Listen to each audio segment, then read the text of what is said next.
Well, everyone, it's time for us to go and kind of take a look at how to use the screen module inside of your Tesla Model 3 or Tesla Model Y. They're basically almost the same thing.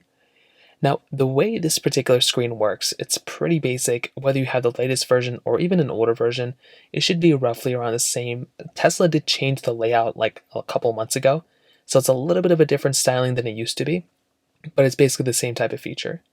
So the way it works is that you typically have your main display things that you can kind of change out here and there that change every once in a while at this top portion.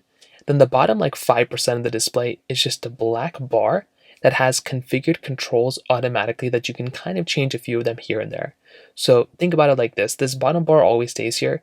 This screen can kind of change, but the left side will basically always have your car stuff and the right side can have navigation, some other panels here and there. Now, starting at the very top portion, so if we take a look at the display at the very top, in the top left, you'll have your charging, like basically how much your battery life is left on your display. So that'll be on the top left. You can tap on it to get into your battery settings, but we'll worry about that in a second. This button right here is a lock button. It allows you to go ahead and basically quickly lock and unlock your car, depending on what you're trying to do. So it's a very easy way of basically going through and just locking and unlocking your car. This particular panel right here will basically show you the different types of profiles that you have inside of your car. So under guest, if you tap on it, it'll show you a list of all the other guest panels that you have, and you can go through and change it to a guest profile, to a different profile. It really just depends on what you want to do. You have this Wi-Fi icon right there too, which shows you whether you're on Wi-Fi or whatever other cell plan you have. If you have a green icon there, that usually means you have a software update that's already downloaded that just needs to install. And in the top right, it's a little hard to see. You have your time and you have your temperature, like the temperature of your car. Now here, we'll basically just give you some more information on your supercharging or your charging levels. So you'll basically see that information right here. And then you will see your car in the center. Now, this is pretty cool because it shows you exactly what car you have. You can go ahead and move your finger around, and you can kind of move it around and kind of change it whichever way you want to, which is actually really cool. What you can also do is you can go through and you can unlock a few things of your car. So if you wanted to open up the front trunk, you can go and tap on open front trunk, and you can open it up from your car. Now keep in mind, you can only open up your front trunk by clicking on either inside of the car or on the app. There's no button on Tesla Model 3s right now, or I think Model Y may have it, but if you have a Model 3, you can't do it now, which is kind of annoying. You have your lock button there too if you want to quickly lock and unlock your car. If you want to open up your trunk, if your car supports opening up the trunk, you can tap over there to open up the trunk. And at the very end, if you want to open up your supercharging, the flap, you can also click on that there. Now that kind of covers it up for this display.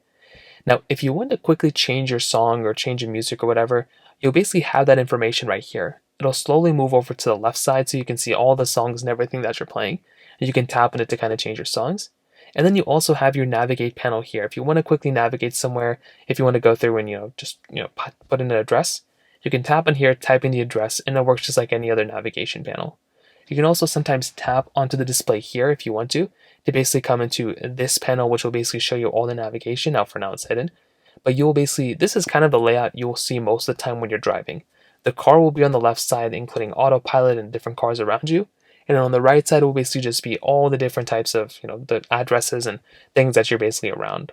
So you can also move this around too if you want to make this screen bigger or smaller. You can swipe to the side to come back into your main panel. Now, in the bottom left, you'll see this car icon.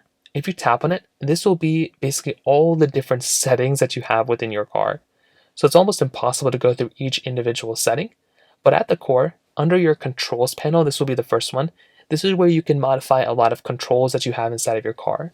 So you can go through and you can modify your brightness, whether you want it automatic or not, your mirrors, if you want to move them up and down, side of whatever you want to do, your steering wheel, whether you want to move it up and down, your Sentry mode. There's a lot of stuff, even opening up your glove box. There's a lot of stuff you can change here just from this panel. If you click on dynamics, this is another one of those areas where you can go and kind of change out. You have a lot of different options you can change here too, like acceleration, whether you want chill or sport, your steering wheel, stopping mode. You can kind of change that whichever way you want to. Charging, which will just show you different battery indications and wherever you charged that recently. If you click on autopilot, this is basically just how you can modify your autopilot. If you do have full self-driving, that feature will be available there. Now for me, it's available, but it's like a free option. I guess they just gave it to us for free again. But you have that here too. And you can change out all your autopilot settings right here. There's a lot of stuff you can go and kind of change. Under locks, it's basically who has access to this car and what they can change and all those things. Under lights, you also have this option where you can go through and change, the front fog, ambient lights if you have ambient lights in your car, which I actually don't have ambient lights, but I'm surprised they even gave us here. That's kind of surprising. Under your display, this is how you can change whether you want your reduced light blur, your brightness levels, what you want them to be on, screen clean mode. You have a lot of other options here too. Under trips, it'll show you different trips. Navigation will show you different navigation places you've been to. Schedule is just how you can schedule out your battery and or your charging and everything like that. If you want to charge it overnight, you can also do that and have it set schedule. So it's just it saves you a little bit of money here and there, which is kind of cool. Under safety, these are also just how you can set up your sentry mode. You can delete your dash cam clips if you want to have a USB built in. You can do that. Under service, it's just basically more service options. Software is just going to be software, Wi-Fi, Bluetooth. Those things are kind of self-explanatory. It's just software updates, Wi-Fi, and things connected via Bluetooth. And then finally, under upgrades, you will have the different types of plans that you can basically buy.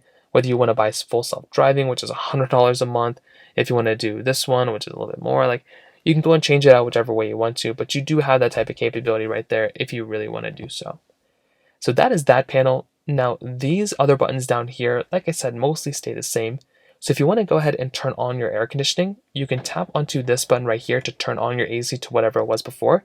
If you tap on it again, and it'll be a little noisy, but if you tap on it again, this is how you can change out basically all the different types of, the peripherals when it comes down to your air conditioning. So if you want to increase or decrease your power, you can go and click here to decrease it. You can click it up to if you want it higher. You can also go through and use this little knob here, hold it down, and change it higher to lower. If you want to go ahead and make the temperature higher or lower depending on what you want to do. You can also quickly turn on and off your AC just by clicking on that power button right there in the top left. You can turn on auto, AC if you want. You can change these options whether you want it up, down, or lower. And you can also change the rear settings too. And you can even turn on the heat warmers on the backside too if your Tesla supports it. Now if you click here, you can also change how the air is kind of blowing at you if you go and tap into here and you move it around. That's always been something that's so satisfying just to look at. And you have that type of capability there too to kind of change things around. Again, if you want to turn it off, you can turn it off like this. Now the other thing you can do is you have the options here to basically configure whatever thing you want. So in this case, if I want to go and basically turn my seat warmers on, I have that type of capability here, which is nice. I can hold down on an application here if I want to, and I can modify and move an application down if I want to. So these I typically keep the same, like the seat warmer and the steering wheel warmer. But you can also go through and you can move an application from up here and down here if you want to. You can remove an app. Let's say I don't want this calendar here anymore. I can hold it down. I can go and click on the X above it. I don't know why it's not working for me. But I can go and click on the X above it, or I can move it up here. And then what I can do is I can go and move it out to a different area. And I can go and instead of having my calendar there, I can move my camera from up here. I can move my camera down here if I want to. And that is an option that I have. And if you want to, you can just click on the X if you want to get it and get out of it. And from here, these are fully customizable. If you want to see all the applications you have, you can click on the three dots right there. And this will basically take you into this panel. All you're going to have to do here is you're just going to have to go through and basically just find an application that you want. There's a bunch of applications you can go and kind of modify with. So I'd recommend you to just kind of go through, see which applications you like, open up them all, and drag and drop them to the bottom depending on which one you want. And then at the very bottom right side, you'll basically have this volume icon. And you can go and quickly change your volume up and down, or the passenger can go and do it if they want to, or you can also do it on the steering wheel too if you want. So that's basically how you can use the Tesla's screen for the most part. It's a pretty basic process. It's not as complicated, but that's essentially kind of how you do it for the most part. If you have any other thoughts or questions, please let me know in the comment section below. Hit the like button, that would mean so much, but definitely hit that subscribe button. More importantly than everything else, I love every single one of you guys. Hopefully I'll catch you guys in the next video. Peace out till then.